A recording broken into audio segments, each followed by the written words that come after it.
Me pareció muy interesante este tema que vamos a hablar hoy, como todos los que intento proponer, y no interesante porque lo planteé yo, sino porque son los temas que yo veo en las consultas con las personas, lo que realmente estamos necesitando, cuáles son las herramientas que realmente nos están faltando, y cómo muchas veces sufrimos de una manera importante por no tener esas herramientas de gestión de las emociones, no poder vernos a nosotros mismos, no entender qué nos pasa en los vínculos.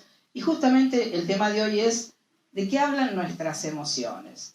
Fíjense que me gustaría empezar con una frase de Enrique Pilon-Rivière, que él dice, el creador de la psicología social, que él dice que la menor unidad de análisis que nosotros podemos como observar en nuestra vida es el vínculo.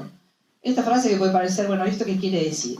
Significaría que nosotros por ahí estamos acostumbrados a hacer terapias individuales, ¿no es cierto? Y ver qué nos pasa a nosotros y hablar de nosotros, pero siempre fíjense que lo que nos pasa o con lo que nos genera algún tipo de sufrimiento, de malestar, de dificultad, de lo que sea en nuestra vida, está siempre relacionado en el contacto con otros, ¿no es cierto? El vínculo es un espacio energético en el cual suceden un montón de cosas y en ese montón de cosas que suceden nosotros muchas veces lo pasamos mal, sufrimos, somos incoherentes, no sabemos cómo pararnos. Bueno, nos pasa las cosas que todos nosotros conocemos muy bien porque las hemos atravesado infinidad de veces. Entonces, es importante saber que en ese vínculo con el otro siempre hay emociones de por medio.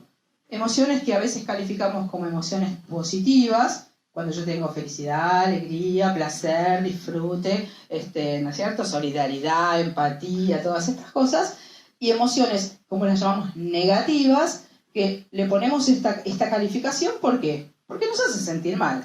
Básicamente sería por eso, ¿no?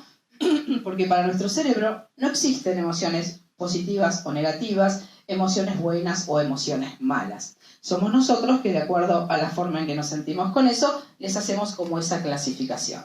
Entonces, piensen que desde el minuto que nosotros nacemos, y antes también, desde que estamos en el vientre de nuestra madre, y desde lo que sería la información de nuestro árbol transgeneracional, venimos atravesados, esa es la palabra, por muchísimas miles de emociones, ¿no? Ustedes saben ya que el árbol familiar tiene una incidencia, que nosotros no salimos de un repollo, ¿no es cierto?, como antes se decía, sino que venimos con una gran carga de emociones, de conflictos, de situaciones que han ocurrido en nuestra historia y nosotros somos el resultado y la consecuencia de todo eso. Entonces muchas veces hay emociones que nosotros tenemos que son propias de nuestra propia experiencia con el entorno y muchas veces estamos de alguna manera actuando, mostrando, representando emociones que pueden ser de otro. Para que esto se entienda, supónganse que mi mamá y mi papá se llevaban siempre muy mal, pero mi mamá siempre se callaba, nunca decía nada, y mi papá era como el que imponía. Bueno, ahí hubo, yo como hija, ¿qué veo? Un silencio, un sufrimiento, alguien que cayó, pero esa persona que cayó, no cayó porque es un robot y no sentía nada. Entonces queda como flotante en un campo familiar una energía, una emocionalidad de mi madre, ¿no? Por dar este ejemplo concreto, de dolor, de humillación, de no poder ser coherente, de someterse a cuestiones que a lo mejor no hubiera querido o no hubiera elegido. Entonces yo vengo como hija y es como que la emoción estuviera acá y yo digo, a ver, llegué a esta historia familiar, ¿qué hay acá? Acá hay ira, enojo, hasta este odio por los hombres. Bueno, alguien lo tiene que llevar esto. Entonces yo vengo, tomo esta emoción en mi vida perdón, y la represento, la actúo. Entonces después soy una mujer que confronta siempre a los hombres, que los tiene cortitos, que es mi conflicto. No, es lo que estoy heredando de lo que vi frente a mis ojos, por ejemplo, por dar un ejemplo cualquiera para que entendamos la incidencia que esto tiene, ¿no? Entonces, pensemos una cosa, desde el momento que nacemos estamos atravesados por emociones transgeneracionales, de nuestros padres, propias nuestras, de nuestras propias experiencias, de nuestro contacto con el entorno, ¿no es cierto? Y después también en el vínculo con los otros, en el vínculo con los padres, con las parejas, con los hijos, con los entornos laborales, con los amigos. En ese espacio energético se juega nuestra vida, emoción tras emoción, Ustedes piensen, a ver, ¿cómo es mi vida en un día? Y bueno, estoy tranquila, estoy contenta, de pronto me puse ansiosa, de pronto me puse pensativa, de pronto me puse así, así. Uno va pasando como por distintos estados, pero casi todos son emociones. Y además piensen una cosa, cuando nosotros en la vida vamos hacia adelante, avanzamos, crecemos, evolucionamos, son emociones las que nos están empujando, son fuerzas energéticas. El entusiasmo, la pasión, el deseo de alcanzar un objetivo, la confianza en nosotros mismos, ¿no? Cuando vamos hacia adelante. Y cuando no podemos ir hacia adelante, cuando vamos hacia atrás o nos quedamos en el lugar paralizados, también son emociones. Miedo, duda, incertidumbre, temor a equivocarme, y si después no, arrepentirme. Entonces siempre son emociones las que nos llevan y las que nos retienen. Entonces, por supuesto que las que nos llevan hacia adelante en realidad no nos generan ningún conflicto, porque es siempre para crecer, para evolucionar, para estar mejor de lo que estamos. Pero cuando están las otras, las que llamamos negativas, las que nos retienen y nos impiden esa cualidad inherente que tenemos como seres humanos, que es la expansión y el crecimiento, es muy interesante que podamos saber qué hacemos con esa información. Y además saber, en primer lugar, para saber qué hacemos, tenemos que saber de dónde salen las emociones, ¿no? Porque uno por ahí piensa, no sé, ¿ustedes qué piensan? ¿De dónde salen las emociones? Yo les preguntara así, ¿de dónde creen que salen lo que ustedes sienten? Así, lo primero que se les ocurra. ¿Eh? El cerebro. Sí. ¿De dónde sale lo que yo siento? El corazón. Sí. Lo que vivimos en día a día. Exacto. Bueno, todo lo que dijeron, ¿cómo? Sí, es la reacción. Todo lo que dijeron tiene parte de verdad, ¿no es cierto? Pero es muy importante que nosotros sepamos exactamente cómo es el circuito de una emoción. ¿De dónde sale una emoción? Porque si yo no sé de dónde sale, y pienso que salió, no sé, de mi corazón, como dijeron por ahí, o que es una reacción mía, bueno, voy a esperar que se me pase la reacción, o después me voy a arrepentir de lo que hice, uy, no tendría que haber actuado así, o si sale de mi corazón, y bueno, yo mi corazón no lo puedo controlar, ¿qué puedo hacer con lo que siento? Entonces, la idea es que ustedes hoy se vayan como con una conciencia de que ustedes tienen un gran protagonismo en sus procesos emocionales, que pueden hacer muchísimas cosas con lo que sientan. Entonces vamos a analizar muy sintéticamente de dónde sale una emoción. Ustedes piensen primero que una emoción, la palabra emotere, viene del latín, significa energía en movimiento. Con lo cual, una energía en movimiento debería justamente moverse, reciclarse, fluir, resignificarse, transformarse. Entonces, cuando nosotros, por ejemplo, bloqueamos una emoción, estamos yendo en contra de lo que es una emoción. No la estamos dejando fluir, no la estamos dejando moverse. Es la esencia de una emoción. Es una energía en movimiento. Entonces, teniendo en cuenta esto, pensemos que una emoción surge así. Miren, nosotros estamos en contacto con la realidad y tenemos los órganos de los sentidos, que son como los radares que recogen la información del entorno. Yo estoy acá y está el entorno ahí, la realidad. A través de mis ojos, mi oído, mi gusto, mi piel, mi percepción, recojo información del entorno, ¿sí? Esa información va a mi psiquis y que mi psiquis hace una interpretación de esa información, ¿sí? La procesa, hace un procesamiento de esa información.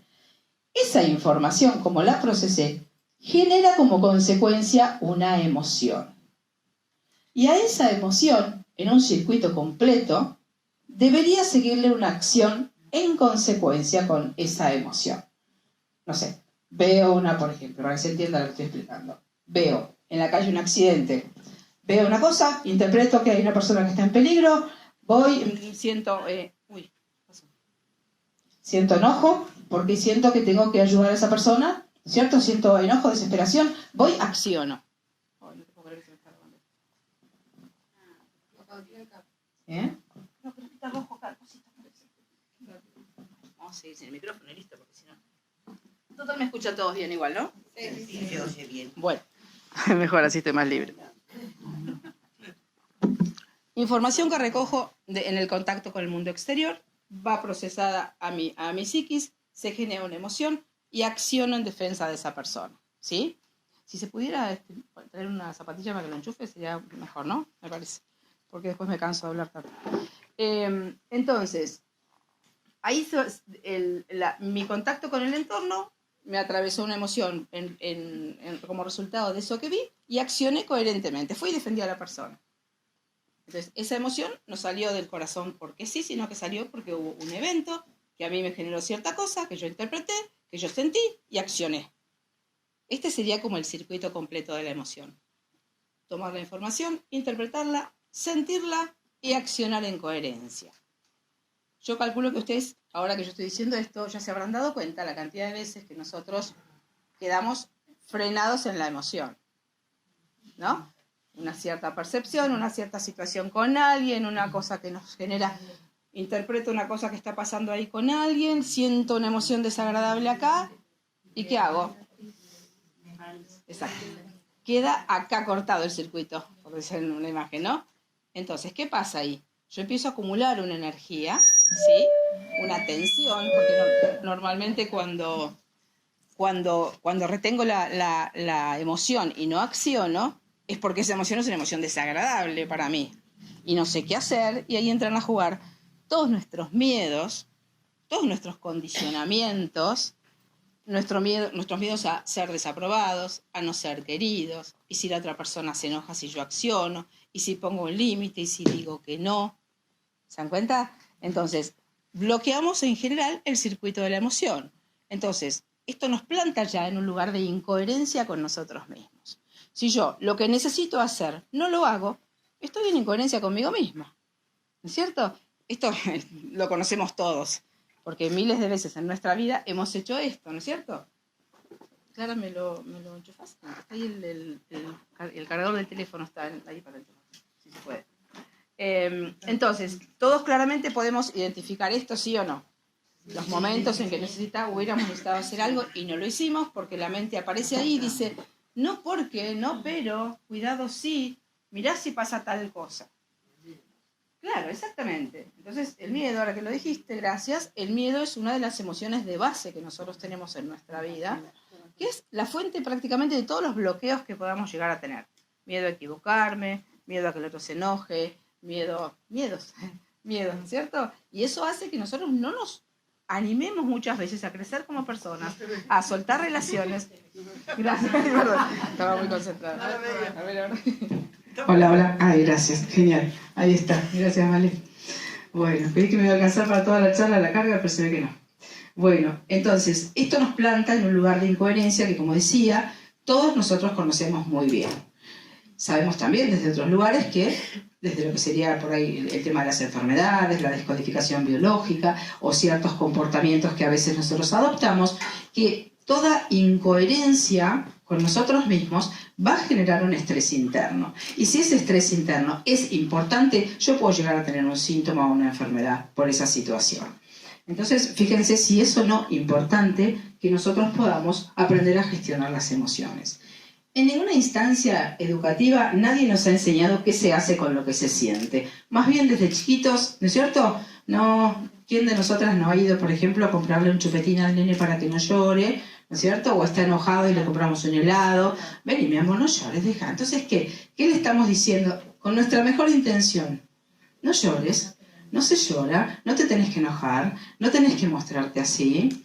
E incluso hay como una apología de que hay que estar siempre bien. Las personas controladas, qué interesante, una persona que siempre se controla, ¿no? En cambio, una persona emocional es como que decimos, como que nos desestabiliza, no nos gusta, no sabe, claro, no sabe controlarse, ¿no es cierto? Claro, mirá o esa desubicada que no sabe controlarse, o que llora, o que se enoja. Parecería en esta sociedad que expresar las emociones está mal, y que si somos controlados, está bien. Ustedes miran alrededor la cantidad de síntomas, dificultades, conflictos, cómo se vive en general. Salvo que uno haga un trabajo terapéutico bien hecho, cuesta todo. Y cuesta la coherencia, y cuestan los vínculos, y tenemos esta idea de que la vida es compleja, y que las relaciones son difíciles, y que en el amor hay sufrimiento. ¿O no tenemos estas ideas instaladas? ¿Saben por qué? Porque además hemos naturalizado el malestar. Es como que, bueno, no se puede estar siempre bien, ¿no? Estas cosas que por ahí circulan por ahí. O cuando uno está muy bien, pues qué buena racha que tengo. ¿Qué estará por pasar? No, ¿vieron? Porque es como que estar bien no parecería ser nuestro estado natural. Y en realidad estar bien sería nuestro estado natural. No tendríamos por qué sufrir. Lo que pasa es que también se juntan una serie de cuestiones como que se esgrimen como valores, que no estoy diciendo que no lo sean, ¿no es cierto? Esto del sacrificio por los otros, de la solidaridad, de la empatía, del ponerse en el lugar de otro, del comprender. Sí, está todo muy bien mientras yo no esté negociando cosas importantes para mí. Porque si no, ya vieron, por ejemplo, esas madres o personas que yo di todo por mis hijos, vivo para mis hijos, viví para mis hijos, y después se producen desequilibrios muy importantes, porque después los demás van y hacen su vida, y yo estuve en una polaridad, en un exceso, haciendo a lo mejor algo que nadie me pidió por mi propia necesidad de reparación de mi historia. Entonces se desequilibran las cosas. Entonces, ¿está bueno ser altruista? ¿Está bueno ser generoso? ¿Está bueno ser empático? Por supuesto, pero según en qué medida, ¿no es cierto? Entonces, lo que tenemos que ver acá es que para que nosotros podamos estar en un estado de coherencia, ¿qué sería coherencia? Que yo siento una cosa, hago eso, lo digo y lo hago. Alguna vez lo habremos hecho todos, ¿no? Estar en coherencia, ¿no es cierto? ¿Y cómo se siente uno cuando hace algo en coherencia? Se siente bárbaro. Sentí que tenía que hacer esto, fui y se lo dije y no sabes lo bien que me sentí. Claro, alguna vez hemos estado en ese lugar. En cambio, cuando no lo hacemos, está el nudo en el estómago, el enojo, estamos rumiando la situación, nos enfermamos, nos tensionamos, perdemos eje, perdemos energía. ¿Se dan cuenta cuántas cosas pasan? Entonces, ¿por qué no seríamos nosotros coherentes? Uno de los motivos más importantes es que todos venimos de nuestras historias familiares con ciertas heridas emocionales.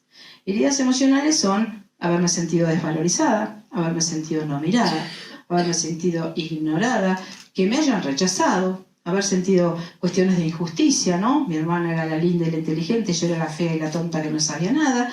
Todas cuestiones que todos nosotros en algún punto hemos atravesado.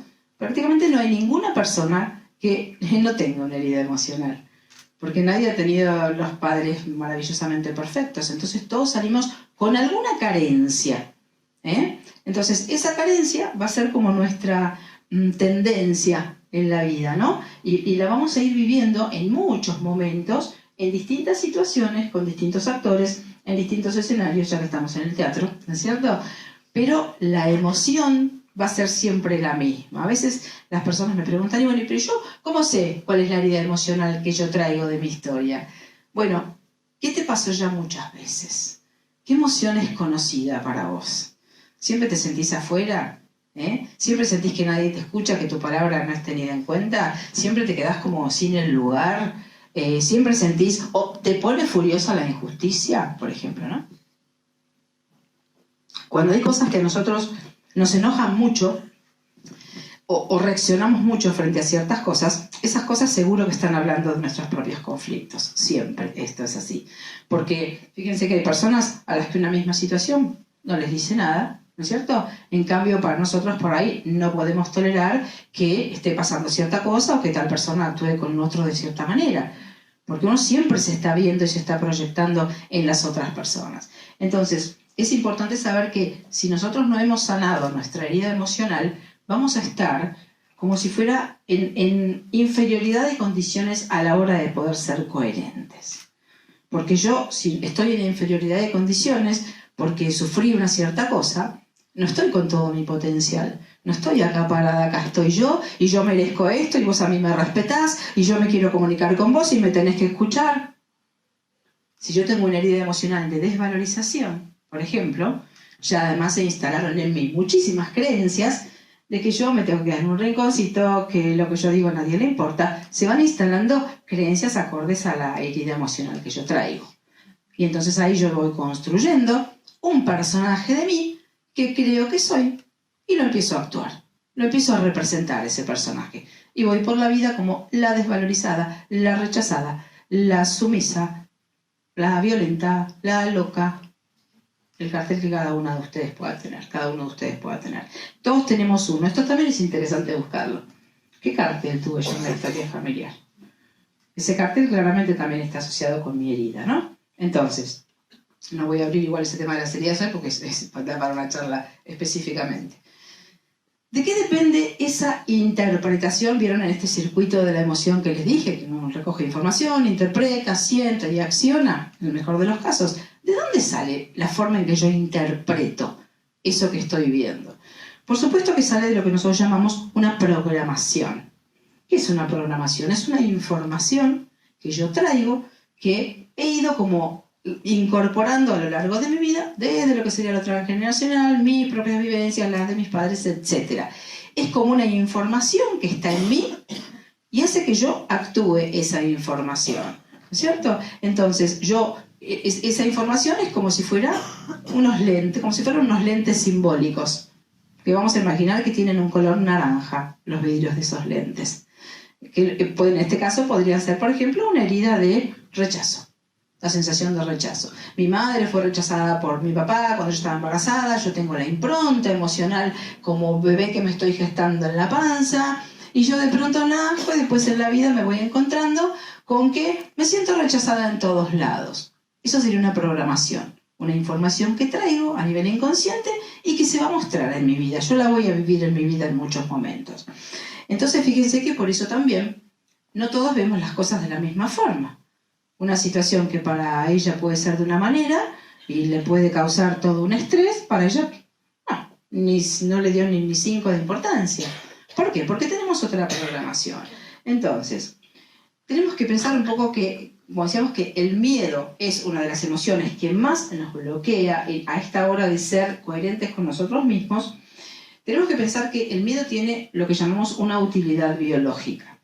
¿Qué sería esto? Yo estoy frente a un precipicio. Si no tengo miedo, doy un paso en falso y me puedo caer y me puedo morir. Si aparece un león ahí en la puerta y yo me quedo acá como si no pasara nada y no tengo miedo, no voy a correr. O sea que estaría en riesgo mi supervivencia. Entonces el miedo, en muchos momentos, desde lo biológico, tiene una funcionalidad. Pero sucede que a veces el miedo se convierte en un miedo irreal. ¿No es cierto? Por ejemplo, una persona que tiene ataques de pánico siente que se está muriendo y no se está muriendo.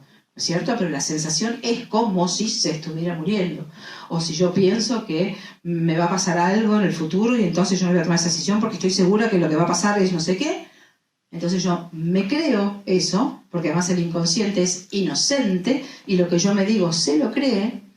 Entonces hay miedos que son miedos imaginarios. Y como nuestro inconsciente no distingue lo real de lo imaginario, esta es una característica, siempre me enredo con el cable, una característica de las que tiene nuestro inconsciente. Es inocente, es ateo. Inocente quiere decir que no distingue lo real de lo imaginario. Y además, que cree todo lo que yo le digo. Entonces, si yo voy sumando informaciones sobre mí, voy instalando creencias sobre mí, que yo soy así, que yo no puedo, que yo no me animo, que yo soy una persona que nunca puedo afrontar las cosas, que no sé decir que no, bla, bla, bla, todo lo que decimos todos muchas veces, el inconsciente dice, ok, voy archivando, y entonces después cuando yo tengo que accionar, ¿cómo era que yo era? Ah, sí, listo, no puedo, no hago, no digo, no soy, etc. ¿Entienden? Entonces, esa sería como una base de datos que el inconsciente tiene, de acuerdo a la historia familiar que tuve, cómo me construí, el personaje de funcionamiento, y yo vivo la vida actuando ese personaje que nunca en la vida lo elegí. ¿Se dan cuenta? Entonces estamos ajenos a nosotros mismos, en una gran medida, hasta que podemos empezar a ver qué es lo que había en nosotros. Pero no me quiero ir del tema. Quiero comentarles qué pasa cuando nosotros estamos dominados por una emoción de miedo. Que, a ver, no tiene que ser un miedo así terrible, un pánico. Puede ser simplemente un miedo a algo, a alguna circunstancia, o a tomar una decisión, o a lo que sea. Y el miedo, biológicamente, tiene una consecuencia en nosotros. El cerebro siempre acompaña los estados emocionales. Entonces, si yo me digo que tengo miedo de una cierta cosa, para mi cerebro es como si hubiera un peligro real ahí. Y genera la misma respuesta biológica, las mismas hormonas de cortisol, adrenalina, las hormonas del estrés, que si yo estuviera frente a un peligro real. Mi mente dice una cosa y mi cuerpo reacciona biológicamente a eso. ¿Se comprende esto, no?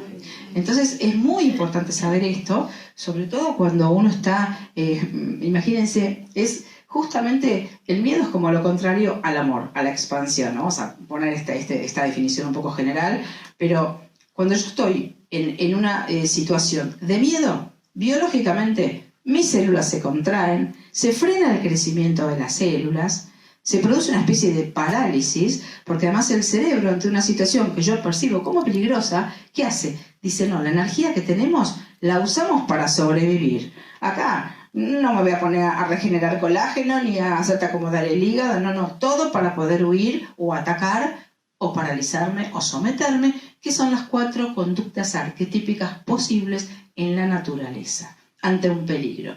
Nosotros tenemos muchísima cuestión arcaica que funciona sola en nuestro cerebro, porque tenemos un cerebro arcaico, el tronco cerebral, y después tenemos las otras capas evolutivamente más evolucionadas, valga la redundancia, y hasta llegar a lo que es la corteza cerebral, que según se dice nos convierte en seres superiores, ¿no?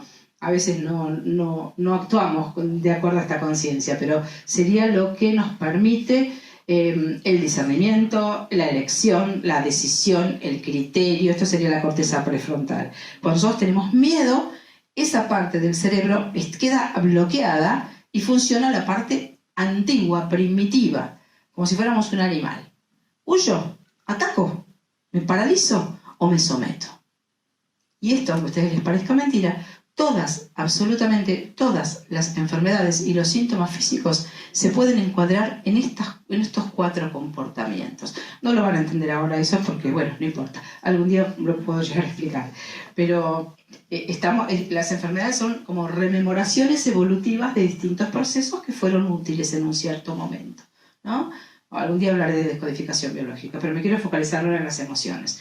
Entonces, quiero hablar ahora de lo que serían las necesidades básicas y qué nos pasa cuando nosotros negociamos las necesidades básicas. ¿Qué son las necesidades básicas? La alimentación, las biológicas, estoy hablando. Alimentación, reproducción, defensa del territorio, comunicación, valoración, identidad, pertenencia.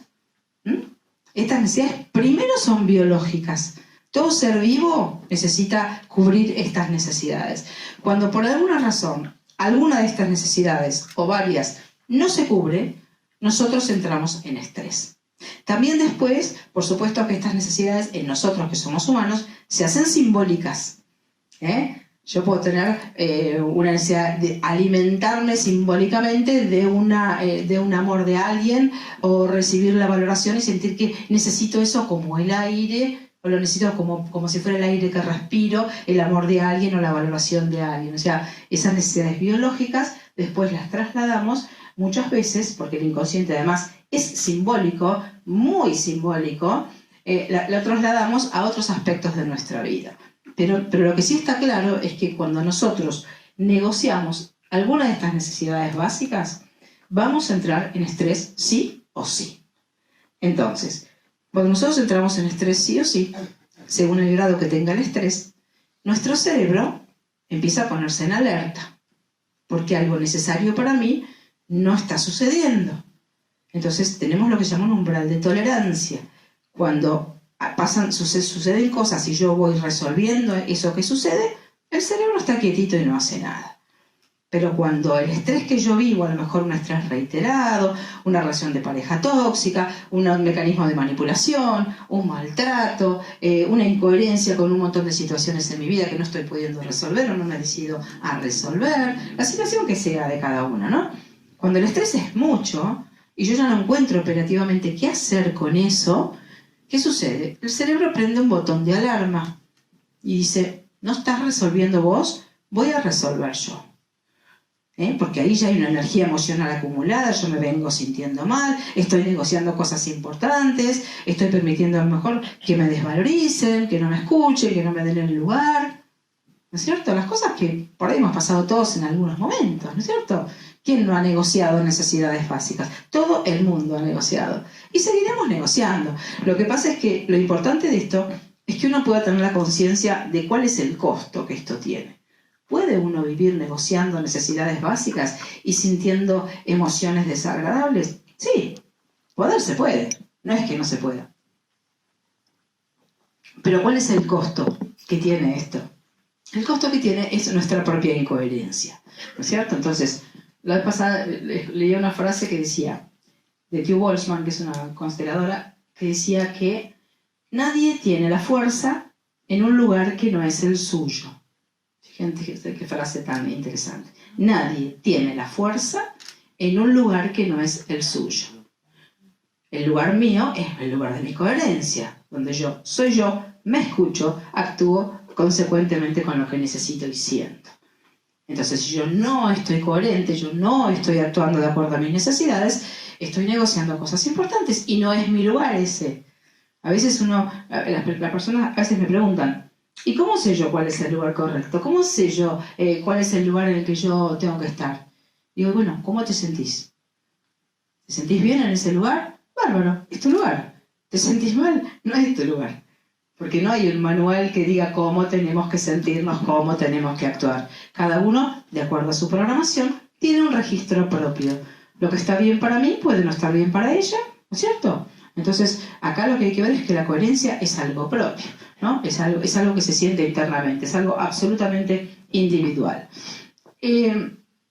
Esta naturalización del malestar es muy importante que nosotros la tengamos en cuenta y veamos que nos hemos acostumbrado a pasarla mal, como decíamos hace un rato. Y si pudiéramos empezar a pasarla mejor, si pudiéramos empezar a expresar y a decir lo que necesitamos decir, si pudiéramos perder el temor a que el otro se enoje, porque fíjense que este es uno de los grandes obstáculos, y acá todos, absolutamente todos, nos vamos a ver identificados y reflejados, que muchas veces, yo doy este ejemplo, ¿no? Como si esta mesita fuera una cancha de fútbol. Yo la divido en medio, hay una línea, la línea blanca, ¿no? De divisoria de los dos lugares de la cancha. El 50% de la cancha es mi territorio, ¿sí? El otro 50% es de la otra persona, ¿sí? Entonces, muchas veces, ¿qué hacemos? Estoy acá en el 50%, siento una cosa, me pasa algo, quiero accionar, quisiera decir una cosa, pero cuando voy a accionar hacia el otro, mi mente dice, tené cuidado, porque por ahí se enoja, o por ahí, fíjate que a lo mejor te deja de querer, o a lo mejor te abandona, y entonces ¿yo qué hago? Retrocedo en mi 50%, y me quedo sin ser coherente por miedo a lo que podía pasarle al otro con esa acción que yo tuviera. ¿Se sienten reflejadas en esto? Lo hacemos todos. Entonces, es como si, siguiendo la imagen del fútbol, es como si yo me tocara patear un penal de acá, y entonces yo voy a patear el penal de este lado y voy y lo tajo del otro lado de la cancha. Dirían, qué ridícula, eso lo tiene que atajar el otro, es el otro equipo.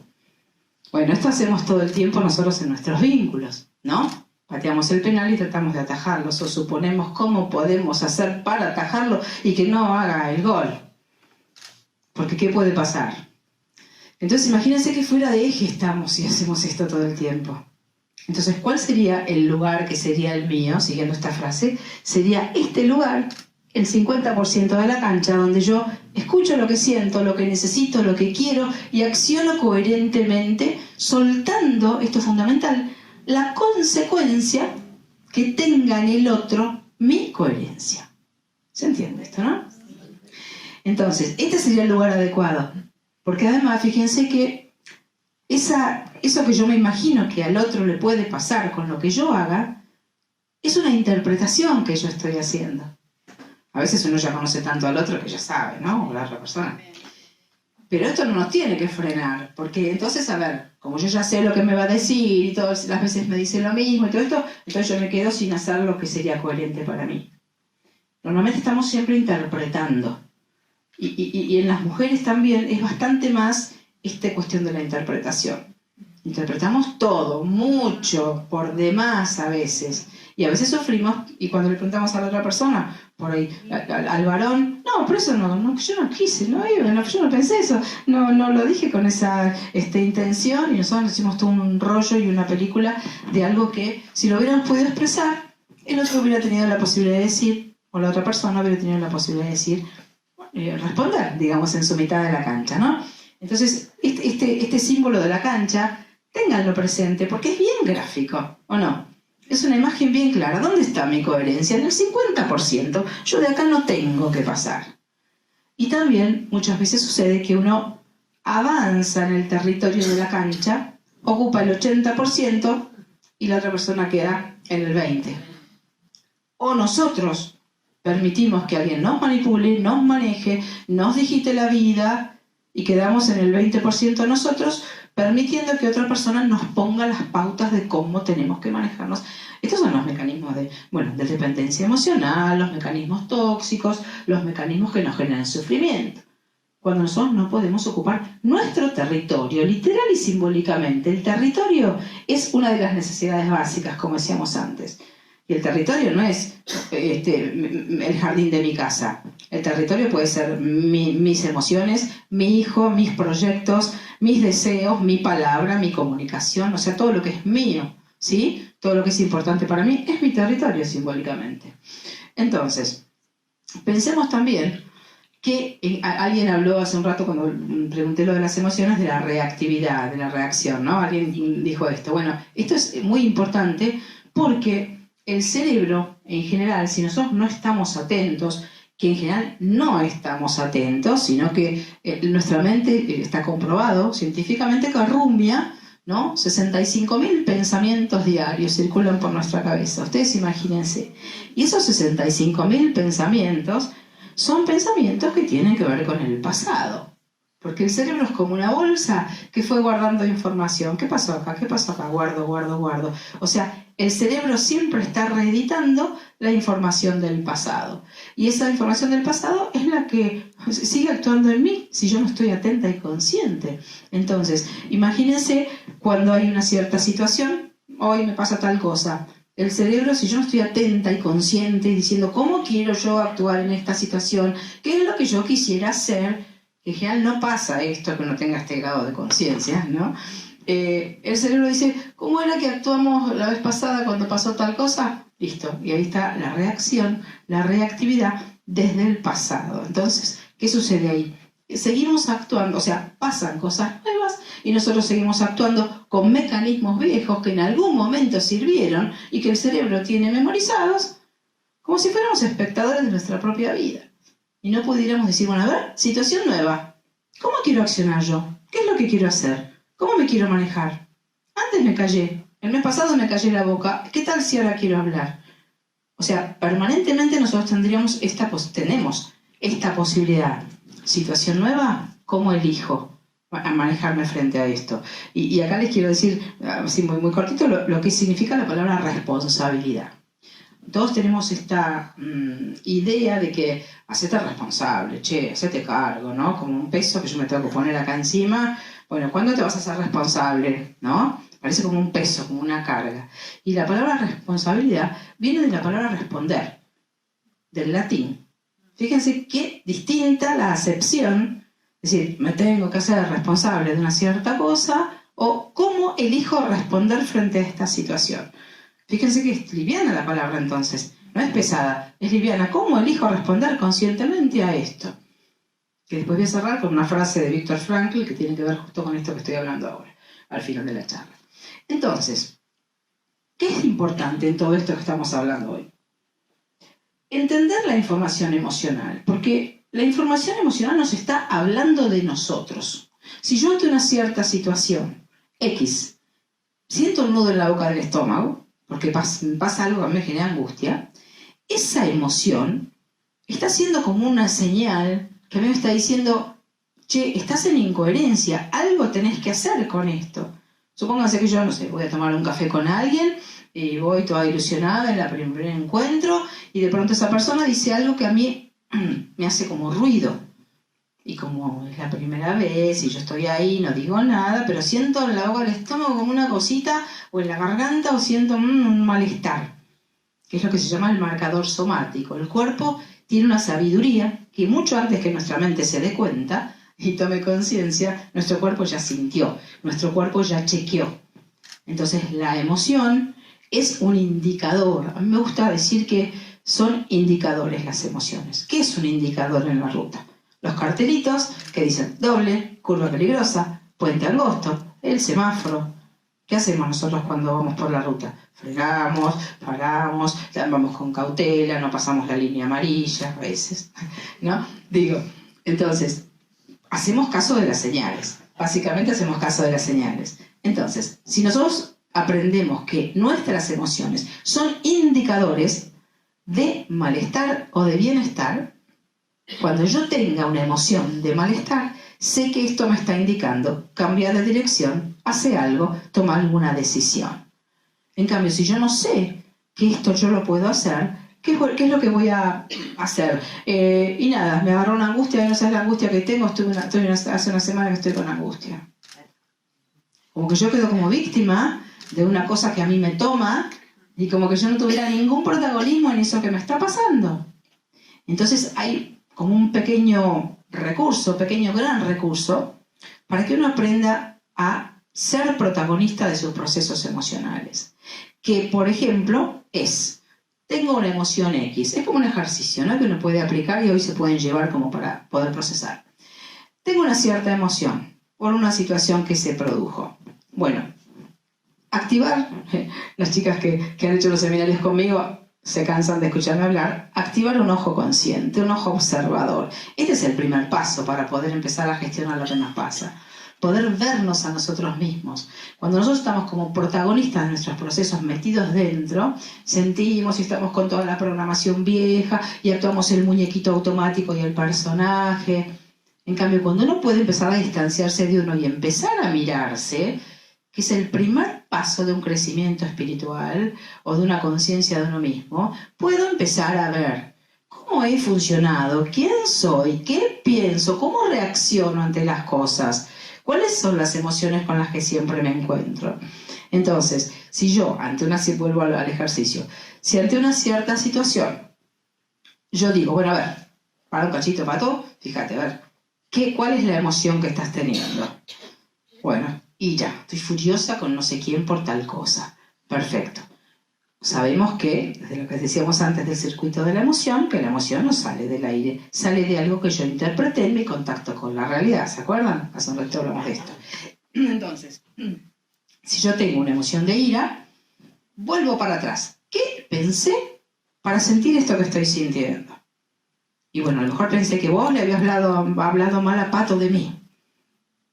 Y entonces yo estoy enojada porque hice esa interpretación o en un cierto pensamiento. Y después voy y te digo, che, ¿vos le hablaste mal a Pato de mí? No, me sigo. Entonces, sufrí por una interpretación, ¿se dan cuenta? Y nos pasamos sufriendo por interpretaciones. Entonces, es muy importante, tengo una emoción. Perfecto, ¿cuál es la emoción? Enojo, perfecto. ¿Cuál es el pensamiento que está alimentando este enojo que yo tengo? Perfecto, el pensamiento, pensé tal cosa. ¿Es verdad o es mentira? ¿Es verdad o es una interpretación? Si es una interpretación mía, bueno, la emoción como que cae sola, porque me doy cuenta que estoy inventando yo y que no es justificado lo que me pasa. Si fuera cierto el pensamiento que me generó esa emoción, digo, perfecto. El pensamiento es este, ok, son las 10 menos 20. A ver, ¿cuánto tiempo le voy a dar a este enojo? 20 minutos, 3 horas, hasta el miércoles que viene. Cuando yo hago esto, ya estoy como despegada del proceso. Me estoy mirando de afuera. Y hasta me puedo empezar a reír. Y si estoy muy enojada, voy frente al espejo, como siempre les digo, y digo, ¿qué enojada estás? ¿Cuánto tiempo? Falta media hora. ¡Qué enojada que estoy! Entonces uno ya se siente un tonto con la situación y además de un tonto, está consciente. O sea, es como que uno está manejando el proceso y no que el proceso me está llevando a mí de los pelos. ¿Entienden? Entonces, cuando tengan una emoción, que acá, bueno, entra otro enorme tema, el juicio que hacemos de las emociones. Porque todos les tenemos miedo a las emociones. ¿Por qué les tenemos miedo? Porque no sabemos qué hacer. Porque perdemos el control racional, el control mental. Cuando yo tengo angustia, cuando tengo ira, cuando tengo enojo, cuando tengo angustia, mi mente no puede controlar lo que pasa. Entonces yo me siento como desestabilizada con eso. Entonces enjuicio y digo que no me tendría que estar pasando lo que me está pasando. ¿No sabés? O sea, me sacó lo peor de mí en una discusión. Que nos ha pasado a todos, que uno se ve a lo mejor, bueno, pero está bien que uno lo pueda expresar esto. Pero lo peor de mí sería un enojo donde yo pude poner un límite. ¿Por qué? Porque yo sé que me considero una persona controlada, que a mí no me gusta el conflicto y que soy una persona pacífica. Todas estas cosas que a veces nos decimos cuando tenemos miedo de actuar por la consecuencia que haya en el otro lado de la cancha. ¿Se dan cuenta? No. ¿Lo bajaste, vale? Ah, me corro un poquito por ahí, hace un poco de acople. Ahí está bien, ¿no? Entonces, me perdí lo que estaba diciendo.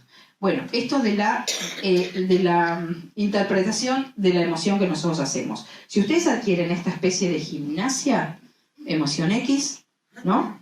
¿De dónde salió esta emoción? ¿Cuál es el pensamiento que la alimenta? Perfecto. ¿Es verdad o es mentira el pensamiento que la alimenta?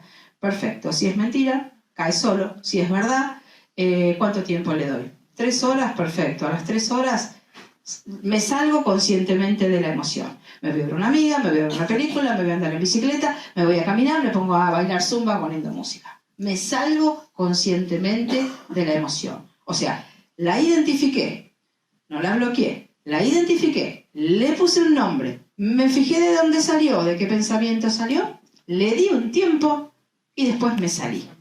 O sea, la atravesé. Me permití atravesar el proceso emocional. Si yo puedo hacer esto, o sea, como que sé qué hacer con la emoción, no les voy a tener miedo a las emociones. Le tenemos miedo porque pensamos que tenemos que poder controlar todo con la mente.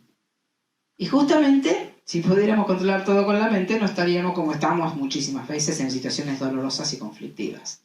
¿Se dan cuenta? O sea que no controlamos con la mente. Además, imagínense, somos mente, cuerpo y emoción. Estas 3 partes nos constituyen. No hay ninguna que sea mala. ¿Por qué las emociones van a ser malas? Es una parte que tenemos que aprender a integrar. Funcionamos en los 3 niveles de manera simultánea. ¿Se dan cuenta? Entonces, las emociones son la manera en que nuestra mente se comunica con nuestro cuerpo. ¿No es cierto? La mente es algo abstracto, el cuerpo es algo concreto. Y las emociones es lo que sentimos por lo que pensamos en el cuerpo que nosotros somos. Entonces, imagínense que si nosotros rechazamos la energía emocional, o no la podemos integrar, o no la podemos direccionar, estamos rechazando una parte de nosotros mismos. Entonces, es imposible que nosotros podamos estar en eje, que podamos estar coherentes, si ya estamos enjuiciando lo que sentimos. Entonces, no existen emociones negativas, no existen emociones malas. Es nuestra mente que dice, estas son buenas, estas son malas, estas las tengo que sentir, estas no las tengo que sentir. A mí a veces en la consulta me dicen, a mí no me tendría que estar pasando esto, yo no tendría que sentirme así. Digo, sí, te estás sintiendo. ¿Cuál es el problema? Bueno, el problema es que uno no sabe qué hacer, o sí sabe qué hacer, y tiene miedo de actuar en coherencia con lo que la emoción me está diciendo. Porque si yo me escucho y soy coherente, muchas veces voy a tener que poner muchísimos límites, o voy a tener que decir que no, o voy a tener que terminar una relación X, ¿no es cierto? Que a lo mejor vengo sosteniendo y sosteniendo a lo largo del tiempo, negociando muchísimas cosas, negociando necesidades básicas mías, etc. Entonces ¿esto quiere decir que uno nunca tiene que negociar? No, no quiere decir eso. Uno puede negociar y de hecho todos cedemos, consensuamos, acordamos en los vínculos, ¿no? Si no, uno no podría vivir en sociedad, ni en pareja, ni en familia. Pero la negociación tiene que ser sobre lo que sería, como dice Walter Rizzo, un psicólogo muy interesante para escuchar, sobre cuestiones que no vulneren mis necesidades básicas. Porque yo puedo negociar, no sé, que a la otra persona le guste X cosa y a mí no me guste tanto, pero bueno, lo acompaño porque sé que le gusta y uno, bueno, acompaña. Pero a mí no me cambia eso, no me hace ser incoherente conmigo misma. Negocio conscientemente. Ahora, si la negociación es que yo no tengo palabra, que mi voz no se escucha, que no me da libertad, que no me permite ser, ahí ya estoy entrando en un terreno peligroso. ¿Se dan cuenta? Entonces puedo negociar mientras no se vulneren necesidades básicas para mí. Mi libertad, mi respeto, mi posibilidad de comunicación, mi posibilidad de ser yo. ¿No es cierto? Se supone que las personas con las que nosotros estamos, en lo que serían vínculos sanos, que es tema para otra charla, ¿no? Muy interesante también sería, se supone que estar con alguien a mí me tiene que sumar y que yo no tengo que estar negociando lo que no quiero negociar para poder permanecer con alguien. Pero acá también se nos juegan nuevamente las heridas emocionales. Porque supónganse que yo tuviera de mi historia una cuestión de abandono. Cuando yo tenía 3 años, mi mamá me abandonó y se fue. Y yo me crié con una abuela. ¿Qué tengo? Yo crezco con una herida de abandono. Me sentía abandonada, desprotegida, y esto está como una impronta emocional en mí. Entonces después voy a alinear a lo mejor el día de mañana una pareja, voy a estar en pareja, y a lo mejor esa pareja no se comporta de buena manera conmigo. Y sin embargo yo, como traigo la herida no sanada de abandono, voy a negociar porque no puedo volver a permitir sentir esa emoción que tengo de abandono que está en mi inconsciente. Entonces priorizo que alguien esté conmigo, que alguien se quede por encima de mi coherencia. ¿Entienden? Porque no es que nosotros somos tontos y no nos damos cuenta cuando estamos en incoherencia. Todos sabemos cuando estamos en incoherencia, cuando nos sentimos mal. ¿O no? No es que uno no se da cuenta de que me estoy sintiendo mal, de que están siendo violentos conmigo, de que me hacen callar, de que no tengo voz ni voto. Claro que uno se da cuenta. Pero hay tanto condicionamiento de lo no resuelto en nuestra vida que a veces elegimos como si fuera lo menos peor. Entonces priorizo la compañía por sobre cualquier cosa. Y esto también, las heridas emocionales, digitan nuestra vida de una manera muy importante, muchísimo más de lo que nosotros creemos. Porque vamos a ir intentando, como si fuera compensar esas heridas a lo largo de nuestra vida. Si yo me sentí rechazada, voy a ir buscando a alguien que me quiera. Si me sentí abandonada, voy a ir buscando a quien no me abandone. Si me sentí humillada, voy a ir buscando a quien me valore. Entonces, lo triste de esto es que si uno no lo trabajó de manera personal, cuando vaya a buscar eso, no lo va a encontrar. Va a encontrar más de lo mismo. Supuestamente quiero encontrar lo contrario para sanar mi herida emocional retrospectivamente y no lo voy a encontrar. Entonces voy a sufrir. Y entonces ustedes me pueden preguntar, bueno, entonces ¿cuál es la solución? ¿No? Porque pueden preguntar, bueno, ¿y entonces cómo? Bueno, la herida emocional deberíamos poder trabajarla cada uno de manera personal en una buena terapia, ¿no es cierto? Porque es como una parte niña nuestra que nos acompañó durante toda la vida, está ahí, siempre ahí, intacta, tal cual vivió las experiencias dolorosas, y yo hoy soy una mujer adulta y parezco esto que soy, pero yo tengo esta niña herida que está conmigo. Y en muchos momentos, en ciertas situaciones y ciertas circunstancias, van a aparecer cosas y yo voy a conectar con esa emoción niña. Y acá también hay otro tema que es muy importante, que es que justamente como el inconsciente se mantiene en esa atemporalidad, la emoción de mis 5 años, por decir, está en mí hoy con 5 años. No soy yo a la edad que tengo, la que veo la emoción y entonces actúo. No. Actúo desde lo que llamamos una edad emocional. La edad emocional es la misma edad en cuando la emoción esa sucedió. Es como que el inconsciente tiene fotografías. 5 años esta emoción, 10 años esta emoción. Yo tengo la edad que tengo, no la voy a decir. Pero esa emoción está en mí exactamente con esa edad emocional. Por eso, a veces, uno actúa ante ciertas cosas de una manera que después cuando pasó dice, ¿qué hice? No era para tanto, mira cómo reaccioné. Porque no es la situación del momento la que me hizo actuar, sino que es la herida que yo traigo, que se me activa sola, la emoción que rememora mi cerebro, que siempre va al pasado a buscar las memorias que ya están. ¿Se dan cuenta?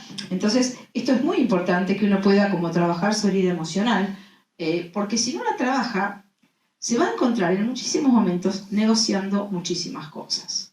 Y la negociación de muchísimas cosas da como resultado la incoherencia. Y da como resultado la falta de crecimiento, la falta de expansión, la falta de responsabilidad sobre los procesos.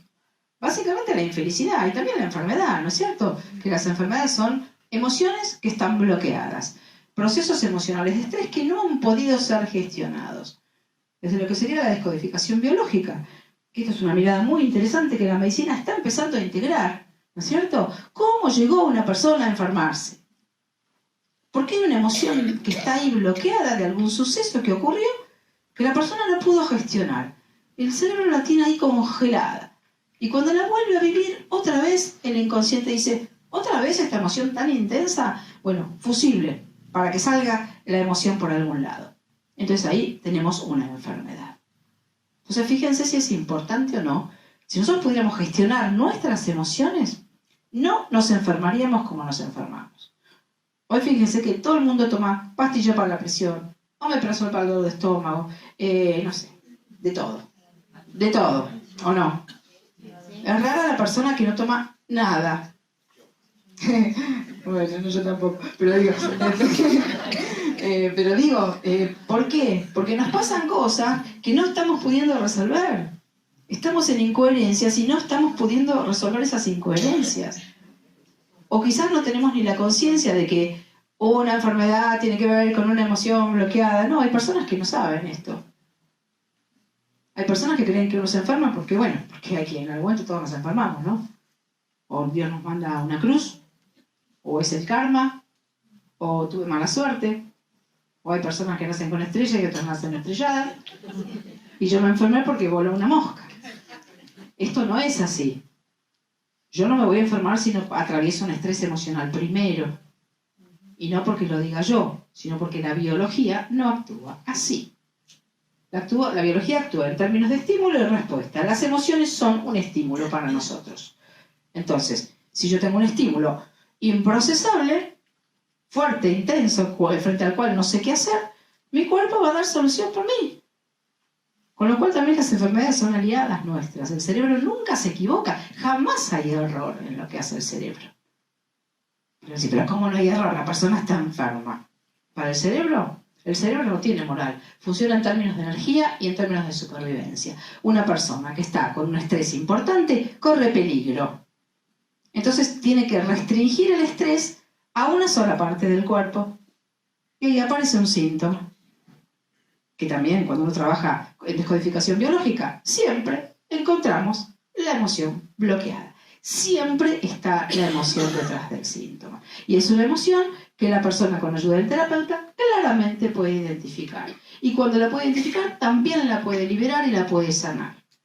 Entonces, cuando esto sucede, el estrés emocional baja y el cerebro, normalmente, cuando el proceso se produce de esta forma, encara, digamos, a un camino de curación y a una normalización de la función. Entonces, fíjense la importancia que tienen las emociones. Que yo pueda procesar o no pueda procesar depende de mi salud emocional, vincular, física, espiritual. Todas estas cosas dependen de que yo adquiera una integración de mi persona. Que lo que siento tiene un gran valor en mi vida. Porque lo que siento me está diciendo, quédate acá, correte para allá, decí que no, salite de acá. Entonces yo tengo una emoción y digo, ay, me agarró esta angustia, ¿qué hago? Ay, ¿sabes qué? Por suerte se me pasó. Y no hice nada con eso, no vi el indicador. ¿Se dan cuenta del indicador que decíamos antes? Una emoción es un indicador. Una emoción es una energía que me está hablando de mí y que me está diciendo, hace algo. A una emoción le debería seguir siempre, siempre una acción. Tengo miedo, corro. Estoy triste, lloro. Estoy enojada, grito. Vamos a decirlo así. Emoción, acción. En general es emoción, emoción, emoción, emoción, bloqueo, bloqueo, bloqueo, bloqueo. Entonces también sucede que para poder permanecer nosotros en lugares de incoherencia emocional y consintiendo cosas que no queremos, tenemos que echar mano de ciertos mecanismos como la racionalización, la justificación, ¿no? El autoconvencimiento de que en realidad, bueno, no es para tanto, no es tan grave la cosa. Todos hemos estado en lugares así en algún momento, ¿cierto? Entonces, ¿qué hacemos ahí? Estamos permaneciendo en lugares de malestar, en incoherencia con nosotros mismos, que los animales no hacen esto. Yo siempre doy este ejemplo tonto, pero que es muy gráfico, ¿no? Un perro que está acostado en el asfalto y es verano y hay 40 grados de calor. ¿Qué hace el perro? Se levanta y se va a la sombra, exactamente. No se va a quedar calcinándose arriba del asfalto. Nosotros, como seres humanos superiores, pensantes, conscientes, nos quedamos en el asfalto. Nos calcinamos, nos quedamos, nos convencemos que no está tan calentito como parece. Claro, entonces vamos como con nuestra propia naturaleza. Un animal se levanta y se va a la sombra. Y yo tengo ganas de irme a la sombra. Pero a mi cabeza me dice, no, mirá si te vas a la sombra y mirá lo que puede llegar a pasar y mirá lo que puede llegar a pasar en el 50% del territorio del otro, si vos haces esto. Entonces, acá lo importante es que ustedes entiendan los mecanismos en los que nosotros hemos estado y que todos nos veamos reflejados en esto. Porque la idea de estas charlas es que sea una charla práctica, donde yo me vea, me reconozca, me identifique, me entienda, me vea actuando como los montón de ejemplos que estoy diciendo. Porque son las cosas que nos pasan a todos. ¿Cierto? Entonces, si uno pudiera dejar de tenerle miedo a la emoción, no racionalizaría, no negaría, no bloquearía, ¿no? Yo, por ejemplo, no sé, una persona que alguien la golpea, ¿no? Y uno permanece, por supuesto, son cosas muy complejas, lo vamos a decir así muy lineal. Y esa persona, por ejemplo, dice, no, pero en realidad él es bueno, porque solamente me pega cuando viene enojado del trabajo, cuando tuvo un mal día. Pero él es bueno. Son casos reales, ¿no es cierto? Puede ser que sea una excelente persona, no estamos diciendo que no, pero está teniendo un mecanismo tóxico que la otra persona lo está padeciendo. Entonces, si yo digo esto, estoy racionalizando la información, estoy distorsionando la emoción de dolor y malestar que tengo cuando alguien es violento conmigo, y me quedo. Y permanezco y me quedo en lugares de malestar. Entonces, ¿se puede permanecer en lugares de malestar? Sí, claro que se puede. Muchísima gente está en lugares de malestar. Y nosotros también hemos estado en lugares de malestar. O a lo mejor hoy estamos también ahí. Entonces, es re importante que nosotros recordemos una cosa tan enorme y tan simple, que es que somos personas libres. Porque a veces parece que esta idea de la libertad nos la hubiéramos olvidado.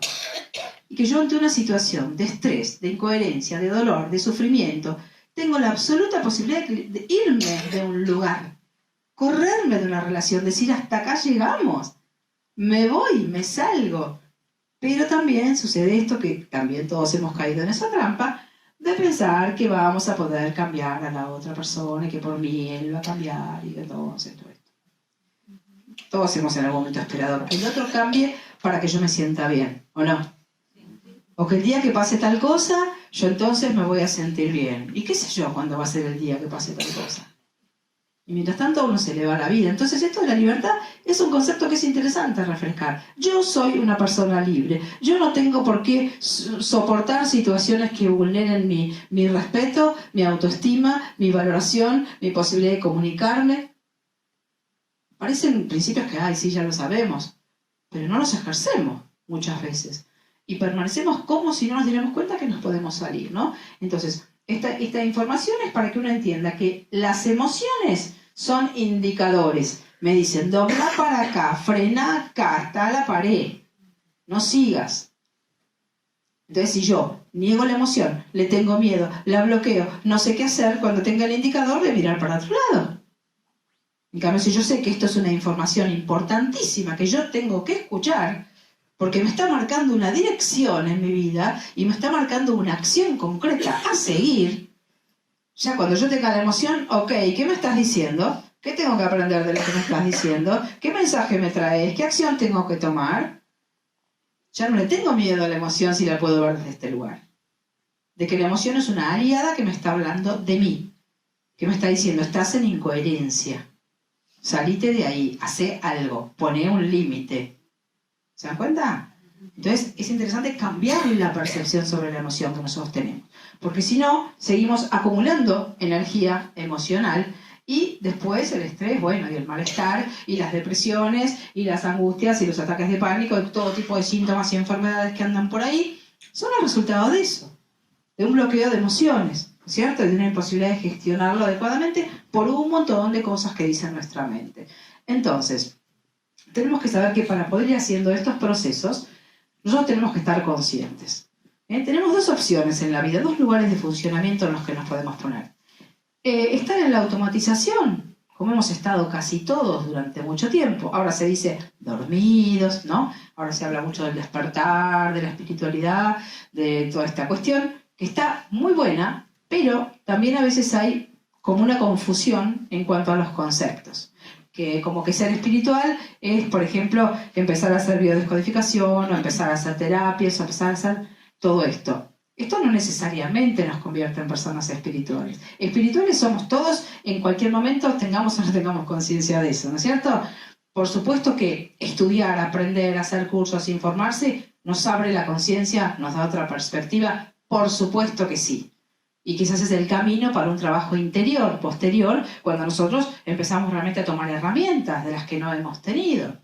Estas cosas se tendrían que enseñar en las escuelas. La educación emocional, la descodificación biológica, qué pasa en nuestro cuerpo cuando estamos en estrés, en vez de aprendernos los 400 nombres de los músculos y los huesitos. ¿Cómo funciona el cuerpo? ¿Qué me pasa a mí cuando estoy en estrés? Nadie te lo enseñó en biología eso. Y es lo que nos pasa diariamente cuando nosotros estamos en el trayecto de la vida, ¿no? Entonces digo, uno puede elegir, ¿cómo quiero estar? Bueno, sigo automatizado, sigo en esta inercia cómoda de la famosa zona de confort, que no sé quién le puso ese nombre, siempre lo digo, porque de confort no es, ¿no? La inercia, el acostumbramiento, el bueno, total, ¿viste? ¿Qué sé yo? Y la vida es complicada, ¿no? Este conformismo que a veces nos decimos y que nada, nos priva de un montón de cuestiones de crecimiento, de expansión y de conciencia y de una posibilidad de estar mucho mejor con nosotros mismos y con los demás. Entonces, tenemos esta posibilidad de hacernos más conscientes. ¿Cómo nos hacemos conscientes? Activando un ojo que nos observa. Tenemos también esta capacidad como seres humanos, activar un ojo, mirarle de afuera. Vieron que cuando uno mira la situación de otro, siempre tiene claridad para lo que...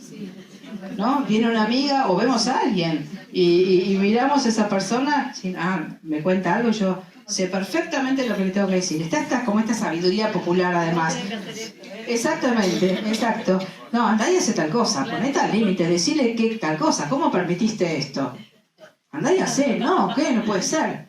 Bueno, más allá de la risa que nos causa, porque todas nos vemos ahí, o todos nos vemos ahí, ¿esto qué hace? ¿Por qué nosotros podemos ver con esta claridad? Porque lo estamos observando de afuera. No nos está pasando a nosotros. ¿Se dan cuenta? Entonces, cuando uno mira como observador, uno ve. Entonces, cuando yo me miro como observadora, yo me veo. ¿Entienden? Entonces, esto que hacemos para los otros y que con tanta claridad sacamos así las conclusiones, bueno, ahora el ojo de la cámara tiene que hacer así. Venir acá. Si me veo de afuera, ¿qué veo? A veces yo en la consulta les digo, si vos te vieras en una película, estás sentada así en un cine y estás viendo como en una película esta historia de la que vos me estás contando, ¿qué verías? ¿Qué le dirías a esa protagonista que sos vos?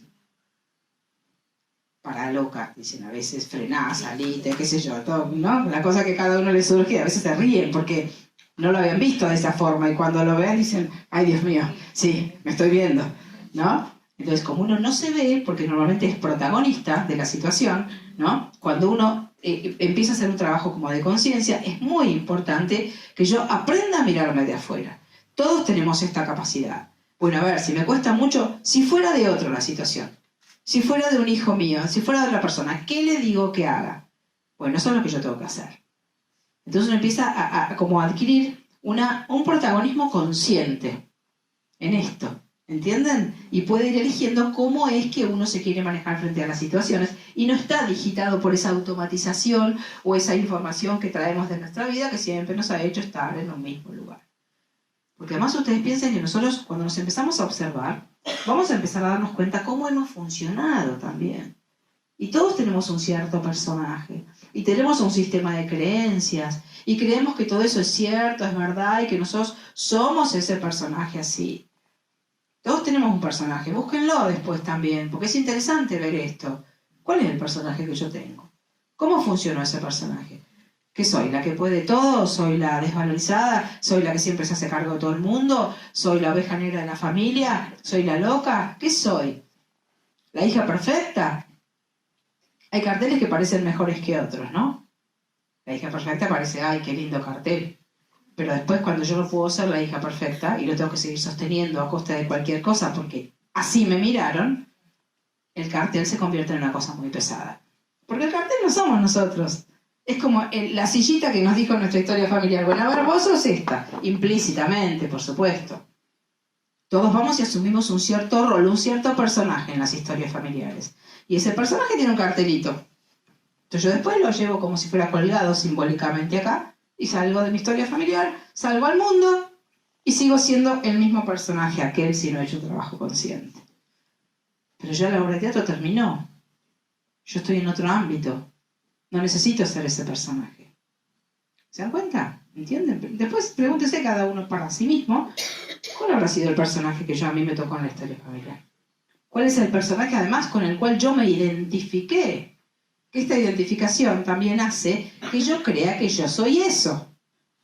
Y si justo me tocó el personaje de la desvalorizada, voy a ir por la vida no pudiendo nada, escondiéndome en los rincones. Porque soy el personaje. ¿Soy el personaje? No. Entonces uno no se ve si uno cree que es el personaje y no se da cuenta que fue el cartel, digamos, artificial, ¿no es cierto? Que esto no significa, esto no significa que el personaje siempre es malo. El personaje tiene dos aspectos. Un aspecto muy, digamos, condicionante, de que yo siempre sigo funcionando de la misma forma, y tiene también un aspecto positivo, que es que nuestro personaje también ha desarrollado un montón de recursos que nos han servido para sobrevivir a ciertas cosas.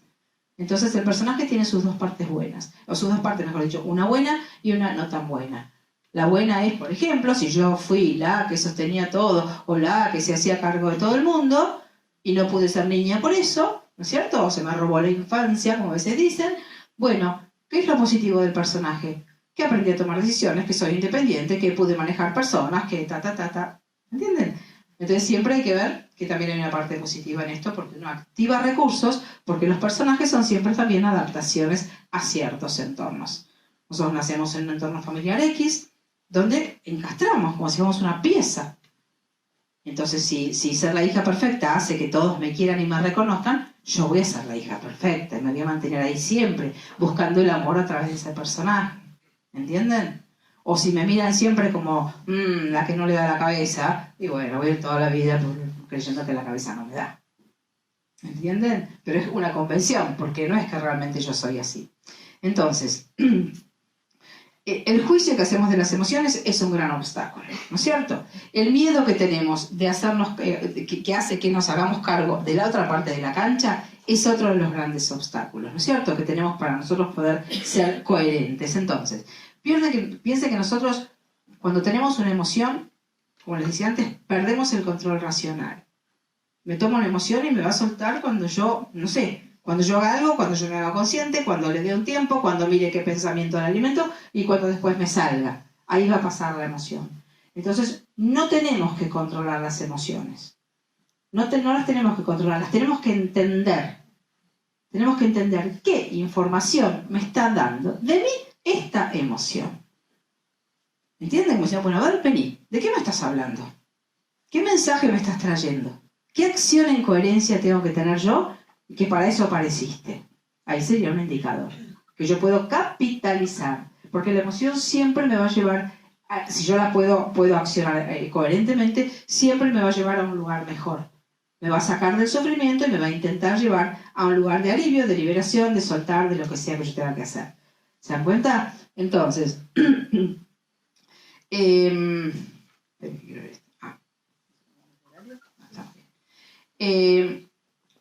fíjense también que las emociones que nosotros tenemos, en esto que hablamos al principio, de que las emociones se producen en lo que es un vínculo entre dos personas, acá hay algo que es muy importante que ustedes tengan en cuenta, que es, lo voy a decir en dos palabras nomás, una concepción cuántica de la realidad. ¿Qué sería tener una concepción cuántica de la realidad? Saber que la vida que yo vivo no es el resultado del azar, de la casualidad, de que pasaron tales cosas, entonces sino que la vida que yo vivo hoy, en mi adultez, o en mi vida un poco más consciente, la estoy creando yo todo el tiempo, con los pensamientos que tengo y con las emociones que tengo. Nuestro cerebro y nuestro corazón funcionan como un campo electromagnético que es parte de un campo universal, eléctrico, energético, cuántico, donde todo vibra y resuena.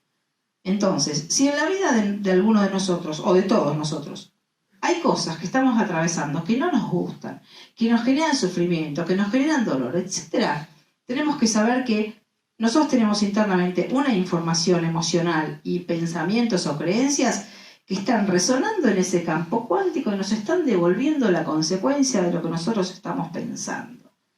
O sea, yo no vivo la vida que vivo por casualidad. No me encuentro personas por casualidad. No alineo pareja por casualidad. No vivo las emociones que vivo por casualidad. Hay una información en mí que conecta, vibra y resuena en el campo cuántico y el campo cuántico me dice, ahí tenés lo que pensaste, ahí tenés lo que sentiste. Habrán escuchado muchas veces hablar de esto de que nosotros creamos la realidad con nuestros pensamientos, ¿no? La ley de atracción, todas estas cosas que están mucho por ahí, pero quizás poco se entiende realmente qué quiere decir eso. ¿Qué quiere decir que yo creo la realidad con mi pensamiento? Todo lo que pienso genera una emoción, X. Y no hay emoción ni pensamiento inocuo. Todo pensamiento genera una consecuencia en la realidad. Este es un principio de la física cuántica, ¿no? Pero así muy simplemente para entenderlo hoy, significa que si yo pienso cierta cosa sobre mí y vibro en una emoción de desvalorización, exactamente eso es lo que yo voy a vivir. Lo estoy creando yo. Entonces, si cuestiones que yo estoy viviendo, realidades que estoy viviendo, o relaciones que estoy viviendo, pienso que qué mala suerte tuve, porque justo me encontré esta persona complicada o esta situación complicada, me tengo que empezar a mirar, a ver y decir, la pregunta que es, me gustaría que se la lleven hoy como una especie de consigna. ¿Para qué me encontré con esta persona? ¿Para qué estoy viviendo esta situación? ¿Qué es lo que tengo que ver de mí, de esto que está pasando? Porque los demás, el entorno, tienen la maravillosa tarea, por supuesto involuntaria, de ser espejos de lo que nosotros tenemos para trabajar. Entonces, si yo me encuentro una pareja, por ejemplo, como decíamos, que me desvaloriza, la pregunta que me tengo que hacer es ¿para qué me encuentro una persona que me desvaloriza? ¿Para qué siento esta emoción? ¿De qué me está hablando esta emoción de desvalorización? Me está intentando que yo vuelva a mí, para que yo me dé cuenta que yo a mí misma no me estoy valorando porque estoy permitiendo o permaneciendo en una relación donde no me siento bien. Entonces yo puedo capitalizar la emoción que el otro me hace sentir, porque a veces es muy difícil vernos a nosotros mismos, nosotros solos. Es en el encuentro con el otro donde se genera el reconocimiento de mí. No nos podríamos ver sin los otros. Entonces fíjense que podemos decir, uy, qué mala esta persona, qué incorrecta, o qué lo que sea, mirá lo que me hizo, o lo que me hace, o cómo me trata, o esto. O puedo decir, ¿para qué me habré encontrado una persona así? No es casual que me la encuentre. Hay algo en mí que está resonando y que está atrayendo a ese tipo de persona. Entonces, más allá de que los demás puedan en muchos momentos comportarse de manera incorrecta, si yo puedo volver la pregunta hacia mí, ¿para qué me encuentro una persona que me desvaloriza? ¿Con qué información mía me tengo que encontrar? ¿Dónde está mi emoción de desvalorización que acabo de emitir al campo cuántico y el campo cuántico me pone un personaje que me desvaloriza? Como diciendo, mira, ahí la tenés, ahí te están desvalorizando. ¿Te vas a ver que sos vos la que te estás desvalorizando? Por eso aparece tu espejito ahí enfrente. ¿Entienden? ¿Se entiende, no? Esto sería tener una concepción cuántica de la realidad. Saber que nada de lo que vivo es ajeno a mí. No hay mal karma, destino, vibración, resonancia, emociones que van y vuelven, emisiones al campo cuántico de energía que vuelve en la misma frecuencia de la que yo acabo de emitir. Entonces esto nos da un protagonismo y nos da como, la posibilidad de pararnos en un lugar más correcto y hacernos como más dueños de nuestros procesos. Ok, entonces, si todo lo que sucede tiene que ver conmigo, ¿no es cierto? Si las personas que me encuentro son personas que me están mostrando algo de mí, ¡oh, bonito! ¿Te gusta la charla, mi amor? Me debe sentir hablar de mis perros, aunque me bañé antes de venir. Entonces uno entra en un estado de conciencia totalmente diferente y está como alerta. Ok, apareció esta persona en mi vida, me pasa tal cosa, siento tal cosa. ¿Para qué me apareció? ¿Qué parte mía me está mostrando? ¿Qué emoción me genera? ¿Qué es lo que yo tendría que hacer con esta emoción? ¿Se dan cuenta en qué lugar distinto nos podemos llegar a parar? Como que estar atentos, como activar un ojo consciente que puede mirar. Y salirnos de este lugar de víctima, que no sabés la mala suerte que yo tengo, lo mal que me trata tal persona, tal cosa. No. No es así. Es algo que está en mí, lo emití, vibré, resoné, tuve la emoción, y el campo cuántico me dice, ahí está, ahí te di lo que me pediste. ¿No? Hay una frase que dice que como que el campo cuántico siempre nos da, que todo lo que vivimos en nuestra vida de alguna manera lo hemos pedido. Uno dice, ¿cómo me estás diciendo eso? Que voy a pedir un accidente, voy a pedir una enfermedad, voy a pedir una relación de pareja tóxica. Por supuesto que inconscientemente nadie va a buscar a propósito algo que lo dañe. Pero como estamos tan ajenos a nosotros mismos y tan poco trabajados internamente, actúa esa parte automatizada. Y esa parte automatizada tiene la información del pasado, de nuestras heridas emocionales, de nuestros conflictos sin resolver, que se nos van a mostrar, como decía Carl Gustav Jung, el psicoanalista, infinitas veces en nuestra vida hasta que nosotros nos demos cuenta de que, 50 veces me pasó lo mismo, 20 veces me pasó lo mismo, 3 parejas me estafaron. ¿Es mala suerte? ¿O qué hay en mí que atrae este tipo de personas, este tipo de situaciones, este tipo de conflicto? Entonces yo me vuelvo protagonista. Entonces ya no es el otro que me hace. El otro me muestra. Entonces yo puedo ver o puedo no ver. Puedo seguir señalando con el dedo de la otra persona o puedo finalmente hacerme cargo de mis procesos y de mi vida. ¿Me entienden? Entonces, todo este tipo de información nos da protagonismo a nosotros en nuestra vida. Entonces, si hay cuestiones hoy en la vida de todos nosotros que no nos gustan, que nos hacen sentir mal, o tenemos una enfermedad, o tenemos un conflicto, o estamos con un miedo, o estamos con un obstáculo, o tenemos un duelo sin resolver, todas estas cosas pueden trabajarse perfectamente. Y ustedes piensan que estamos en una época, siempre lo digo, donde hay muchísimas alternativas terapéuticas. En un momento dado era solo la psicología convencional, ¿no es cierto? Hoy hay muchísimas terapias, muchísimas técnicas, todas maravillosas, todas suman, todas sirven, todas tienen un fragmento de la verdad. Entonces, cada uno buscará la que pueda, la que quiera o la que elija. Entonces, es una pena que en un momento como este, donde tenemos así, al alcance de nuestra mano, la resolución de nuestros conflictos, casi en su totalidad, hay cosas que son irremediables, ¿no? Pero muchas otras son absolutamente irremediables. Que estemos sufriendo, que estemos mal, que estemos en vínculos difíciles, que estemos negociando cosas que no queremos. Está bien, hay cosas que a veces no dependen de nosotros, no es que seamos omnipotentes, entonces todo se puede resolver. No, pero una gran parte sí se puede resolver. Entonces la parte que a mí me corresponde, sí la podría resolver. El tema es que a veces, creemos que también está este mito, ¿no? Que muchas veces se escucha. No, yo no voy a ir a revolver la historia vieja. Ya está. Ya pasó. Es de ahora para adelante, ¿no? Y está también esta cuestión del positivismo, como del falso positivismo. Bueno, basta de mirar atrás, ahora miremos para adelante. Todo para adelante. Sí, ok. Pero si vos vas para adelante y no miraste lo de atrás, tenés una piedra atada al pie con la que vas a ir así por la vida. ¿Se dan cuenta? Porque somos lo que somos hoy por todo lo que vivimos ayer. Cada persona es el resultado de la historia que vivió y se construyó en base a esa historia.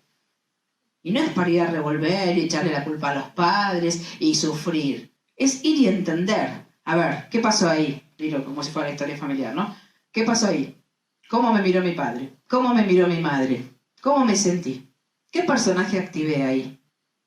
¿Qué mecanismo? ¿Qué sufrimiento tuvo eso en mí? ¿Cómo me manejé después? ¿Qué fue pasando? ¿Qué tipo de vínculos encontré? Claramente voy a ir buscando de manera inconsciente los mismos vínculos que tuve acá. Y es lo que nos pasa, que salimos a relaciones de pareja, por lo menos a las primeras, a las menos conscientes, a repetir patrones, todos nosotros. O a compensar. Entonces, no estamos libres. Cuando uno repite patrones, cuando uno compensa situaciones como, por ejemplo, tuve una madre que me abandonó. Entonces yo, con mis hijos, nunca voy a ser como mi madre. Yo estoy represente, soy una madre hiperprotectora. ¿Sí? ¿Les suena esto? Bueno, ¿no es cierto? Porque no quiero que mis hijos se sientan como yo me sentí. ¿Estoy eligiendo libremente como ser? No. Estoy eligiendo por oposición a cómo fue mi madre conmigo. Yo nunca sería capaz de abandonar a mis hijos. Yo nunca haría. Uno dice estas cosas, ¿no? Entonces, claro. Entonces, no estoy eligiendo conscientemente, sino que estoy actuando bajo el influjo de un condicionamiento. No quiero ser como mi madre. ¡Pum! Me voy a la otra polaridad. Con lo cual después sucede que asfixio, ¿no? Porque es mi necesidad de sentirme protegida. No es la ansiedad de mis hijos. Y acá pasa también que después no vemos a los hijos y casi todos los padres y madres estamos compensando nuestras historias dolorosas infantiles en la figura de nuestros hijos. Esto sucede casi siempre, es importante saberlo. A mí me pasó una vez y siempre lo cuento, porque es muy gráfico, algunos ya no lo han escuchado, Pato me lo escuchado contar esto, que una vez me pasó con una de mis hijas, hace años, que bueno, yo me creía, antes de tener estas herramientas, que las tengo hace 15 años, cuando mis hijos eran chicos no las tenía. Entonces la veía a mi hija más grande que estaba medio así, bajoneada, escondida en el cuarto, así. Entonces un día voy y le digo, veo que yo me consideraba muy buena madre. Y para el presente, y siempre atenta, y todo esto.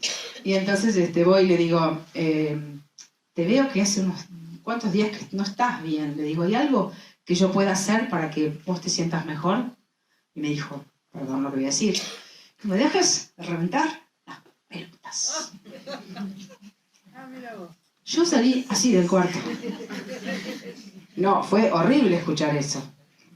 Como a mí, ¿no? El ego. Como a mí, que soy una madre que siempre estuve y que esto y que el otro, y me decís esto. Fue como un balde, un puñal. Y después para mí fue un enorme aprendizaje. ¿De qué me di cuenta? Que no tenía la menor idea de lo que necesitaba mi hija. ¿Cómo se llama tu hija mayor? Sofía, ¿por qué? Porque cada uno tiene una Sofía en su vida.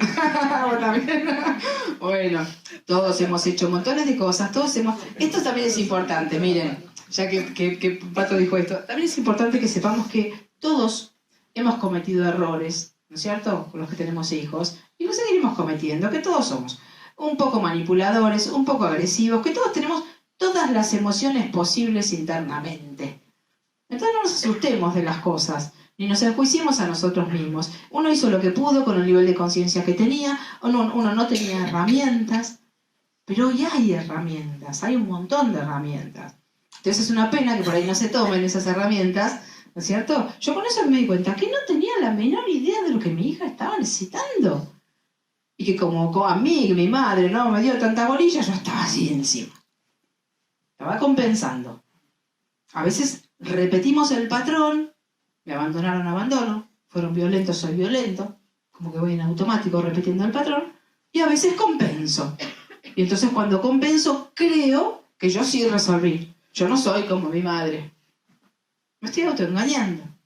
Porque hay una tercera opción, que es la sana, sería, no es ni una ni la otra, ni la repetición del patrón ni la compensación del patrón, sino es qué dolor todavía tengo yo de mi propia infancia en el vínculo con mi madre que no he sanado y lo estoy tratando de sanar a través de mi hija. Porque el inconsciente tiene otra característica que es que funciona en unidad. ¿Qué sería? Que si yo estoy haciendo algo para otro que yo necesite, para mi inconsciente es como que también estamos las dos. Lo siento yo también esto. ¿Vieron que uno cuando hace algo para otro, algo lindo, también se siente bien? Uno, cuando tiene un gesto solidario, lindo con otra persona, uno también se siente bien. Y es para el otro lo que estoy haciendo, pero también es para mí, porque yo me siento bien con eso que estoy haciendo. Entonces el inconsciente funciona así. Y en estos aspectos, nosotros funcionamos de esta forma. Por eso tratamos de reparar. Lo mismo que esas heridas emocionales que traemos, la injusticia, la violencia, la incomunicación, lo que fuera, ¿saben dónde lo compensamos también muchísimo? En nuestras profesiones, en lo que cada uno de nosotros hace. ¿Por qué una persona es abogada? ¿Por qué ha habido injusticias en la historia familiar? ¿Por qué soy médica? ¿Y por qué ha muerto gente en el clan familiar, posiblemente en el transgeneracional, sin atención médica? ¿O porque yo tuve una mamá que era depresiva y estaba todo el día en la cama y yo no sé, inconscientemente soy médica, el día de mañana elijo medicina para poder curar a esa madre en esta temporalidad que tiene el inconsciente? ¿Por qué soy trabajadora social? ¿Por qué soy comunicadora social? ¿Por qué soy periodista? Porque no me escucharon, porque no me pude comunicar, porque no pude decir. Entonces fíjense cómo nuestra vida está tan digitada y tan determinada por la historia que hemos tenido. Y uno dice, ay no, yo elegí esta carrera porque me encanta, porque me gusta. Sí, Sí, está bien, pero voy a mirar tu árbol y yo te digo por qué lo elegiste. ¿Se dan cuenta? Entonces estamos muy condicionados por esto. Entonces es importante que sepamos que lo que nosotros creemos que somos o hemos creído hasta ahora que nosotros somos es una construcción. No es que realmente somos nosotros. En un montón de aspectos sí somos nosotros. Pero hay una serie de cosas que justamente son las cosas condicionantes, bloqueantes, en las que hay una información que se está mostrando. Entonces uno tiene esta opción de activar el ojo observador y decir, bueno, a ver, ¿miedo a qué tengo? ¿Cuál es el miedo a accionar? ¿Qué es lo que a mí me pasa? ¿Qué se me activa? ¿Qué es lo que mi mente dice? Cuando yo hago esto y miro, puedo analizar todo el panorama. Y ver también, por ejemplo, de las cosas que yo hago en mi vida, de la forma en que soy en mi vida, qué cosa me gusta y qué cosa no me gusta. Qué cosas de mí me encantan y me gustaría que sigan estando porque las considero un valor y a mí me hacen sentir bien, estas. Y cuáles no. Y bueno, ¿por qué las sigo haciendo? ¿A dónde está el condicionamiento? ¿Qué estoy negociando? ¿Qué estoy haciendo? ¿Entienden que cuando uno mira empieza a ver todo lo que hay? Entonces ahí uno puede empezar a hacer como una selección de lo que sí quiere que quede y de lo que no quiere que quede. Y quiero terminar con esto, que para que ustedes se vayan con estas como 5 o 6 conceptos así importantes de todo esto que hablamos. Las emociones como indicador. Grábense esto. Cada vez que aparezca una emoción me está diciendo, anda para allá, haz esto, acciona en este sentido. Intentar no quedarme con la emoción, porque si no está el circuito incompleto. ¿Se dan cuenta? Recuerden, acción, emoción, acción.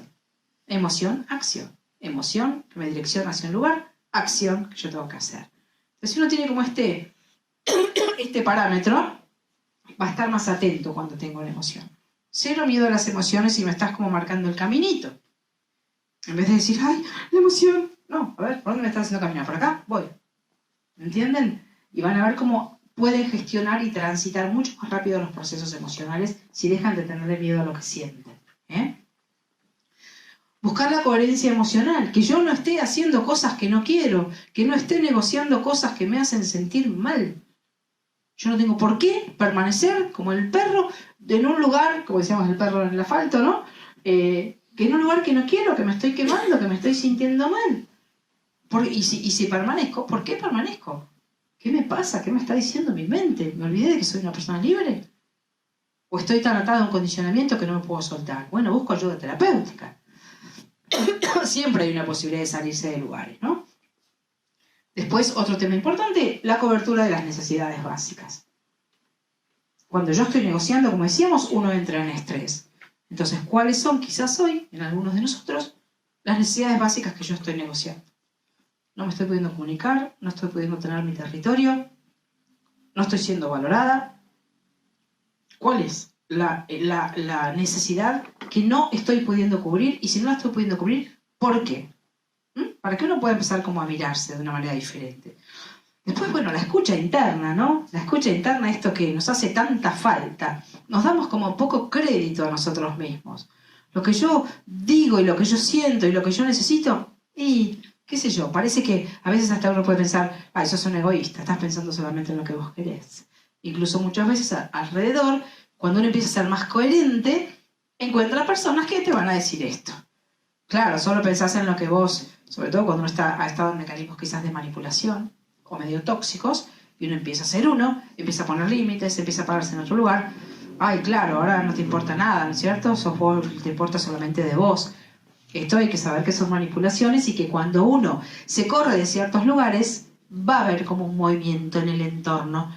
No es gratis que uno se corra, porque hay una estructura que ha funcionado hasta ahora de una cierta manera, y el otro también, o los otros se han acostumbrado a verme a mí funcionando como el personajito.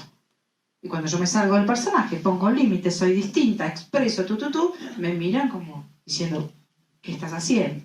Y posiblemente me puedan desvalorizar o no, depende del caso. ¿No es cierto? Pero uno tiene siempre esta posibilidad. Y después, bueno, claramente la sanación de las heridas emocionales, que todos las tenemos. Entonces, bueno, preguntarse cuál habrá sido mi herida emocional, si se sigue mostrando, la sigo viviendo, no la sigo viviendo. A veces es difícil verlo solo esto y uno necesita un acompañamiento terapéutico para poder ver estas cosas, ¿no? Y después, esto, ¿no? Como para cerrar. ¿cómo quiero ser yo? Porque uno puede diseñar conscientemente cómo quiere ser. Porque a veces tenemos en estos personajes que hemos construido, medianamente falsos, tenemos también creencias de que nosotros no podemos ciertas cosas, que nunca nos vamos a animar a hacer X cosa. Por ejemplo, que yo me diga, no, yo soy una persona que nunca me animo, yo no tengo coraje, no, yo no. Y es que la persona no lo hizo hasta ahora. O personas que vienen y me dicen, yo no puedo decir que no. Y digo, sí, podés decir que no. No puedo. Sí, podés decir que no. Puedes ir a tu casa y decirle a tu marido, no. Ay, pero... Entonces no lo hice hasta ahora, pero sí puedo decir que no. Sí puedo salirme, sí puedo dejar de negociar. Sí puedo salirme de una relación tóxica, sí puedo. No lo hice hasta ahora, o quizás me dije cosas sobre mí y seguí como representando el personaje. ¿Se dan cuenta? Entonces es interesante que uno a veces en esta posibilidad de solución diga, bueno, a ver, yo me considero una persona que no puede tomar decisiones o que no tengo coraje. Bueno, a ver, ¿cómo hace una persona que tiene coraje? A ver, ella tiene coraje, ¿cómo hace? ¿Cómo actúa? ¿Qué dice? ¿Qué hace? ¿Cómo se planta? Nos estructuramos en base a modelos nosotros.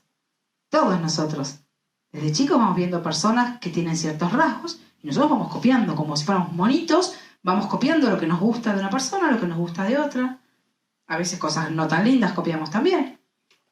Pero uno se estructura en base a modelos. Entonces, si yo creo que no tengo el recurso, ¿dónde está el recurso? ¿Quién sí lo tiene? ¿Vos lo tenés? ¿Cómo te copio?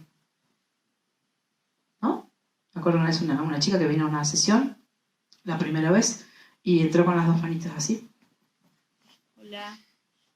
Así, ¿no? Yo después de un rato de la sesión, le digo, te voy a mostrar cómo entraste. Entonces la representé. A veces les represento a los consultantes, ¿no? Porque cuando se ven, se ríen de lo que están viendo, porque uno no se ve a uno mismo, ¿no? Entonces esta chica que creía, y que ella no podía, que hablaba siempre bajito, ¿no es cierto? Entonces le digo, y todo el mundo le pasaba por arriba. Y le digo, pero claro, si vos entrás diciendo buen día así, te van a pasar una aplanadora por arriba. Entonces muchas veces uno tiene que verse, que esto también lo sugiere un montón, a mí me encanta el teatro, entonces sugiere un montón representar el personaje que yo quiero ser. Bueno, ¿cómo es una persona como me gustaría ser? Bueno, che, mira, ¿sabes qué? Yo necesito decirte esto no lo voy a negociar más, esto no lo permito, aunque se lo estoy diciendo al espejo. Que también es un buen recurso cuando uno tiene que poner ciertos límites o enfrentar situaciones difíciles con personas que le cuesta, practicar lo que le voy a decir, practicar la forma en que yo me voy a parar. Escucharme diciendo lo que necesito decir. Esto le da al inconsciente como una información nueva. Yo me escucho, me veo, así se siente esta energía. Interesante. Cuando siempre creí que yo tenía que andar por los rincones y calladita y sumisa. Entonces me veo en una actitud diferente, la practico, me planto de otra forma y puedo empezar a elegir conscientemente cómo me gustaría a mí ser para sentirme segura de mí y tranquila y poder expresarme como quiero. Y claramente esto se puede diseñar. ¿Se dan cuenta? Entonces, fíjense, les quiero terminar con una frase de Viktor Frankl, no sé si lo conocen. Viktor Frankl fue un psicoanalista muy famoso que estuvo en los campos de concentración nazis y después creó lo que se llamó la logoterapia. Y él pasó por las humillaciones y las dificultades más grandes que uno se puede imaginar, ¿no? En la guerra, en un campo de concentración, le sacaron todo, las humillaciones más grandes que uno pueda imaginar, le mataron la familia, o sea, el despojo absoluto de todo, ¿no es cierto? Y él escribió esta frase que dice, entre el estímulo, primero les digo esto, recuerdan que hablamos de que funcionamos permanentemente, que hay un estímulo sobre nosotros y nosotros respondemos de cierta forma, esto lo dijimos al principio, ¿no? Estímulo-respuesta, ahí en ese campo energético se generan todas nuestras emociones. En la interacción con los otros. Entonces él dice esto. Entre el estímulo y la respuesta hay un espacio. En ese espacio está nuestro poder para elegir nuestra respuesta. En nuestra respuesta radica nuestro crecimiento y nuestra libertad. La voy a leer de nuevo. Entre el estímulo y la respuesta existe un espacio. En ese espacio está nuestro poder para elegir nuestra respuesta. En nuestra respuesta radica nuestro crecimiento en nuestra libertad. Bueno, muchas gracias a todos por la atención y con un gusto para mí estar acá hoy. Gracias. Muchas gracias.